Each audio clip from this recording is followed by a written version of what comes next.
Want to update your phone screen lock but not sure where to start? In this quick tutorial, I'll show you exactly how to change your password, PIN or pattern in just a few easy steps.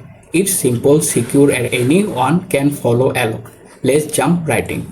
First of all, open the main settings app on your phone. Once you're in the settings menu, scroll down a little. Here you can find the lock screen and AOD option. Tap to open it. After this page, look at the top menu bar, find the screen lock and biometrics option, tap on it. Then verify to enter your current password. After you enter your password, open the next screen. Here you can see the various password method available there, such as PIN, password, pattern. If you decide if you want to set as new password, for example, click on the password option. Here you can type in new password. After you type it, tap on continue.